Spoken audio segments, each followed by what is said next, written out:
Most homes are designed like sealed boxes, trapping heat inside all summer long. But what if your floor plan itself could cool your home naturally, using nothing but wind and smart design? In this video, I'll show you how architects design homes that breathe and how you can use the same principles to create cooler, healthier spaces with less reliance on air conditioning. Before we talk about floor plans, we first need to understand a simple question. Why does air move at all? Air moves because of pressure differences. When wind hits a building, the side facing the wind experiences higher pressure. The opposite side experiences lower pressure. Nature always tries to balance pressure differences, so air naturally moves from high pressure to low pressure. This movement creates ventilation. A very simple way to imagine this is to think about blowing air through a straw. Air enters from one side and exits from another. If one end is blocked, airflow stops. Homes work the same way. For air to move effectively through a house, there must be both an entry point and an exit point. This is called cross-ventilation. Cross-ventilation simply means air enters from one side of a space and exits from another side. That continuous movement removes heat, humidity, odors, and stale air. Now here's something important many people misunderstand. Ventilation is not just about opening windows. You can open 10 windows in a room and still have terrible airflow if the openings are poorly positioned. Air needs a path. That path is what architects carefully design. One of the biggest factors affecting summer airflow is something most homeowners never think about: the actual shape of the floor plan. Some layouts naturally encourage airflow. Others block it completely. In general, long and narrow floor plans ventilate much better than deep, compact ones. Why? Because air has a shorter distance to travel. Imagine trying to ventilate a tunnel versus ventilating a giant cave. In the tunnel, air can move from one side to the other relatively easily. In the cave, air becomes stagnant in the middle. The same thing happens inside homes. If a house is extremely deep, the center areas often become hot pockets where air barely moves. This is why traditional tropical architecture often uses narrow buildings, courtyards, verandas, and open corridors. These designs reduce the distance air must travel. And this is where today's sponsor, HomeDesigns.ai, becomes really useful. It's an AI-powered platform that can redesign interiors, exteriors, and floor plans in seconds. So if you want to test better airflow layouts, courtyards, or more open circulation paths, you can instantly visualize different ideas without modeling everything manually. One feature I found especially interesting is Magic Redesign. You can type prompts like, "Furnish the empty bedroom," or "Create a tropical-style layout," and the AI generates redesigned concepts almost instantly. If you want to try it yourself, check out HomeDesigns.ai through the link in the description. Now, let's talk about another important idea: alignment. Good airflow happens when openings line up with each other. If wind enters a house but immediately crashes into walls or dead-end rooms, ventilation weakens dramatically. This is why open layouts often feel cooler than compartmentalized layouts. Air can flow continuously instead of being interrupted every few meters. However, open planning does not mean removing every wall in the house. That's another common misconception.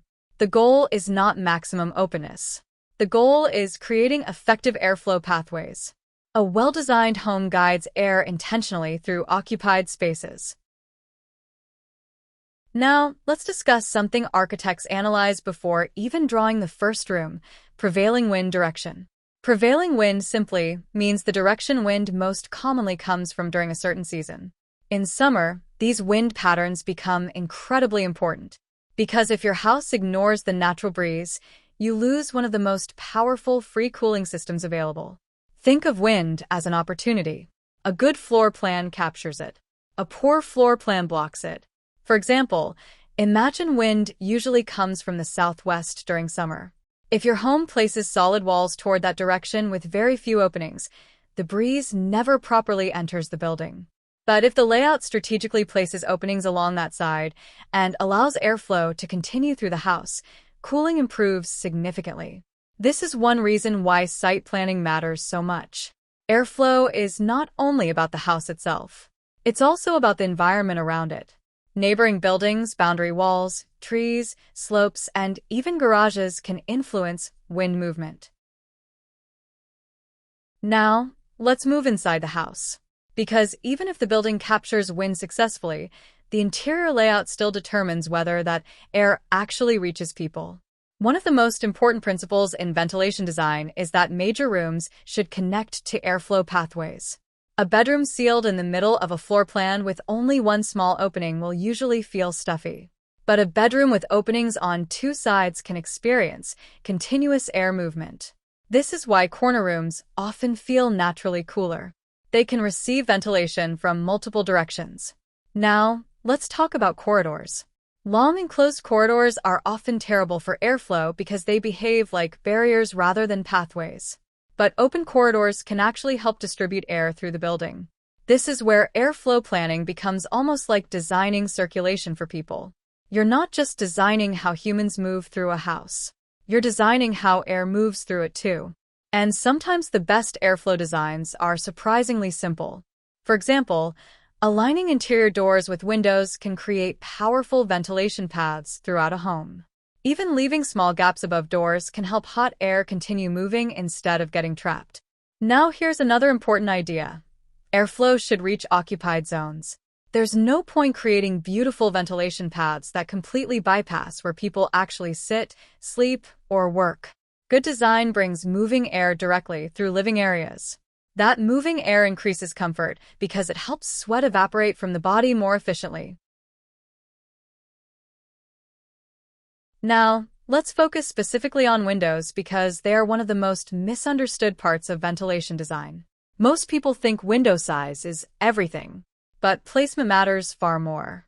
Good airflow depends on pressure differences between openings.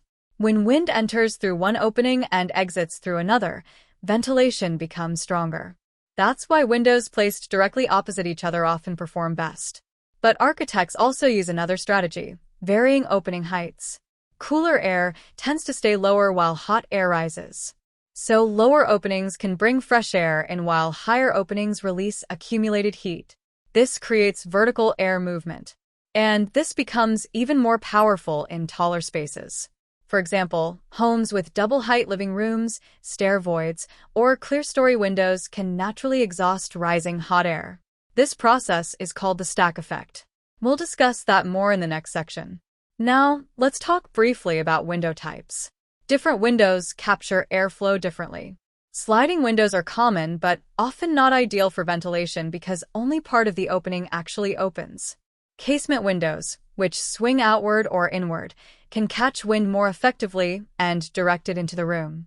Louvered windows are also excellent for ventilation because they allow airflow even during light rain. Another important point is window placement relative to furniture and interior layout. A perfectly positioned window becomes ineffective if airflow immediately crashes into a wardrobe, partition wall, or large cabinet. Again, airflow needs a clear path. Now, let's discuss one of the most fascinating passive cooling principles, the stack effect. The stack effect happens because hot air naturally rises. You've probably experienced this without realizing it.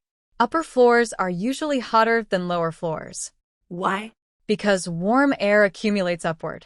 Architects use this behavior strategically. If a building includes high openings near the roof or upper walls, hot air can escape naturally. As that hot air leaves, cooler air gets pulled in from lower openings. This creates continuous ventilation without mechanical systems. In simple terms, the building begins breathing vertically. This effect becomes stronger when there's a greater height difference between air entry and air exit points. That's why traditional architecture often included tall ceilings, ventilation towers, roof vents, or elevated openings. Now let's talk about thermal zoning. Thermal zoning means organizing rooms based on heat exposure and usage patterns. Different parts of a house experience heat differently throughout the day. For example, west-facing rooms usually receive intense afternoon sun, which creates overheating. Bedrooms placed in these locations can become uncomfortable at night.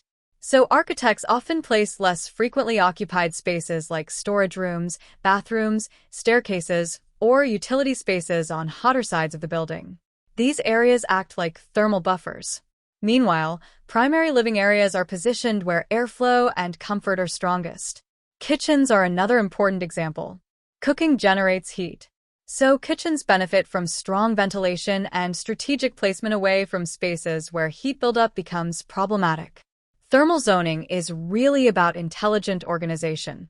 Instead of fighting heat equally everywhere, you strategically manage where heat enters and where comfort matters most. This principle becomes especially important in warm climates. At the end of the day, designing for summer airflow is really about understanding how nature already works. Air wants to move. Heat wants to rise. Pressure wants to equalize. Good architecture simply guides these natural processes instead of resisting them. And the amazing thing is that many of the most effective cooling strategies are actually very simple. Align openings. Create airflow paths. Use room placement intelligently. Allow heat to escape upward. Design around prevailing wind. These ideas are not futuristic technology. In many ways, they are timeless principles that traditional architecture understood long before modern air conditioning existed. And honestly, as energy costs rise and temperatures continue increasing globally, passive cooling design is becoming more important than ever. And if you enjoyed this video and want more content on sustainable architecture, passive design, and smarter building strategies, make sure to subscribe and let me know what topic you'd like to explore next.